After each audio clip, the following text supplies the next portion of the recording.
Hello, everybody. Welcome to Pastor Jerone TV. I'm your host, Pastor Jerone. Today's another great day to be walking with God, to be in the light of the Lord. Go ahead, like, share, and subscribe to my channel. Leave a comment, please, here. Love it and look forward to reading your comments. Well, we got to talk about this dude here, Carl Lentz, from the Hillsong Church. Carl Lentz. Hillsong Church. He was a part of the Hillsong Church here in America. Hillsong Church started in 1983 or something like that in Australia. And man, you talking about some of the best worship music ever. Some of the best worship music ever. Hillsong, and that's how they became very popular in Australia, and then begin to spring up all around the world, you know, with the lights, the camera, and the great singing. That's how Hillsong was like really just like thrust out there. They've had a lot of issues, especially with infidelity, especially with homosexuality. But this dude, Carl Lentz, he was the pastor of the Hillsong Church in New York. And you had people like Justin Bieber, who was there. And Justin Bieber was supposed to have given his life to the Lord. And I didn't believe it, and I still don't believe it, because here's the thing, okay? As soon as Justin Bieber comes into the church, you put him up into praise and worship. That's not how it should go.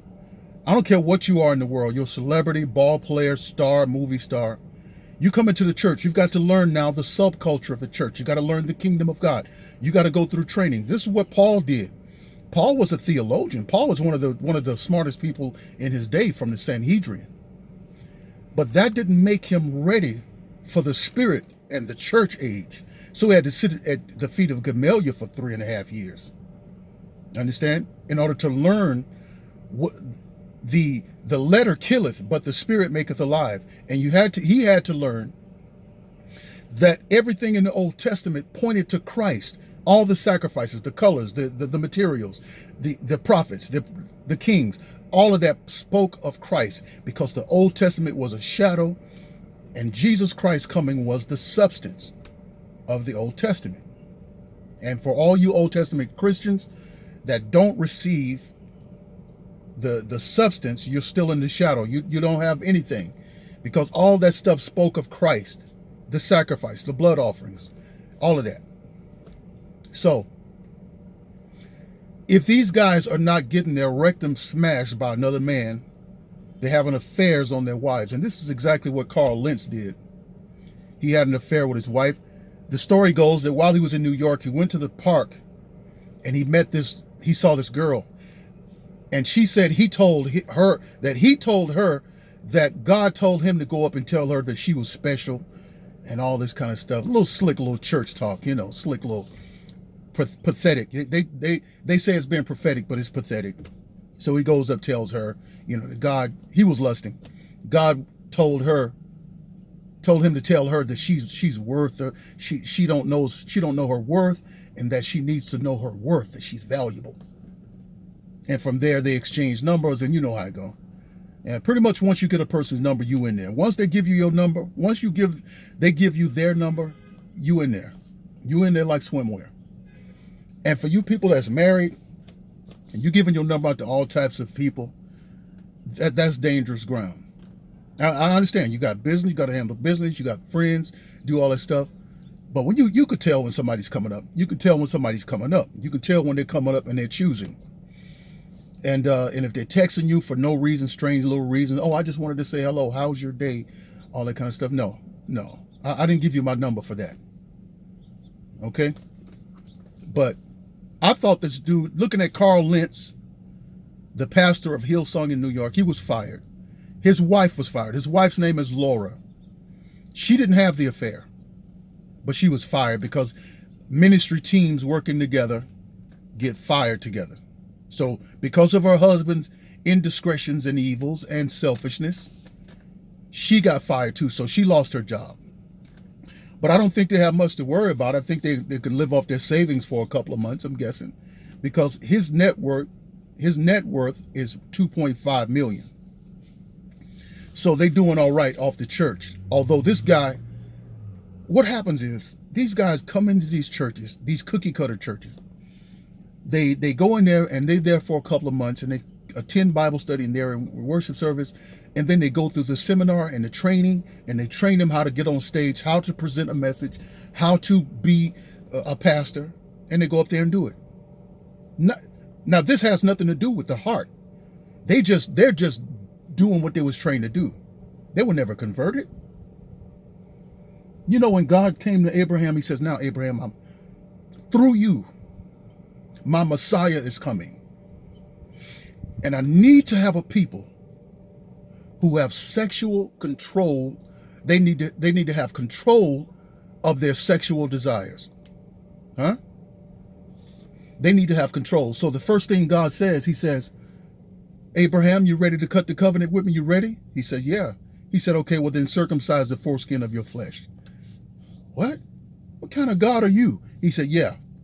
He said, I'm interested in the children that you're going to give birth to because my Messiah is coming out of there. And any pastor or pastorette who cannot stay out of who can't stay out of the folks' beds and illicit sex, you're not married to people, you're not a part of God's kingdom. Okay? You're going to be rejected. Now just look, imagine the lives that this dude is destroying.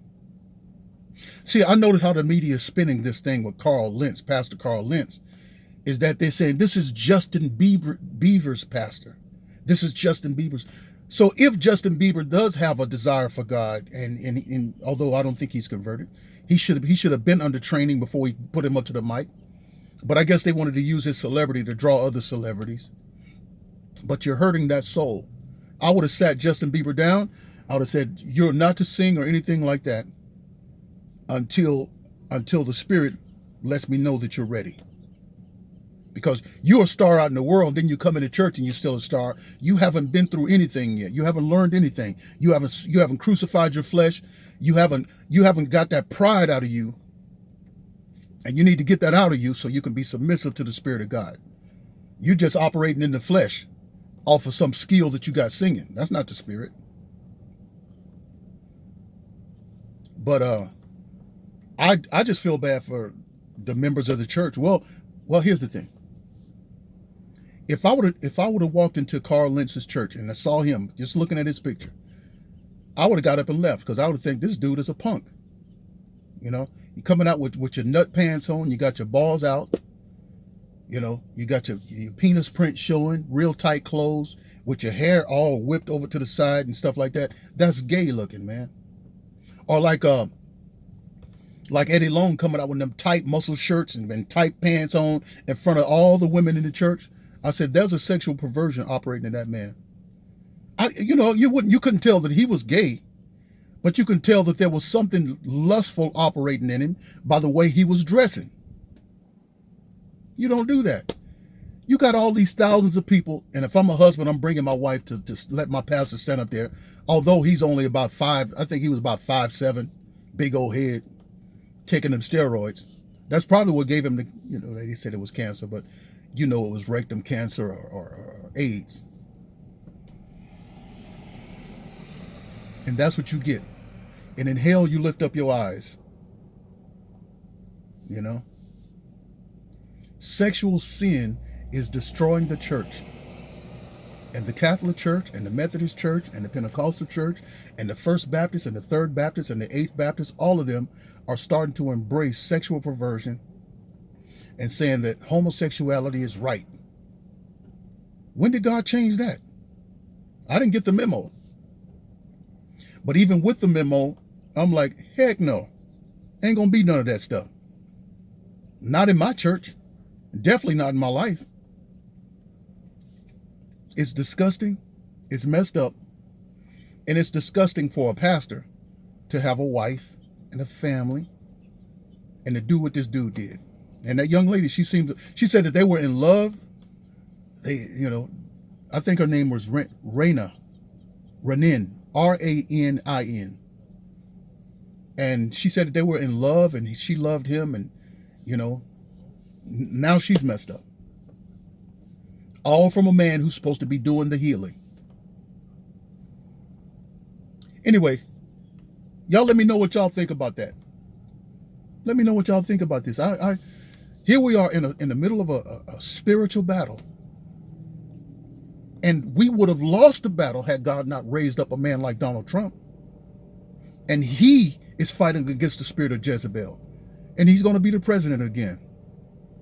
He is going to be the president again. These demons are just out here just posturing. But they lost, and they know they lost. This is what the devil does. He know he lost. But he's going to parade around and bluff as if he won. He's bluffing as if he won. But the confident people of God, you just let them parade around. You're like, yeah, okay. You're going to get tired. And eventually when God gets ready, he's going to present the stuff on out there. And I'll be in my rightful place. And you will be in your rightful place under my feet. All right. Leave a comment, like, share, and subscribe to my channel. God bless.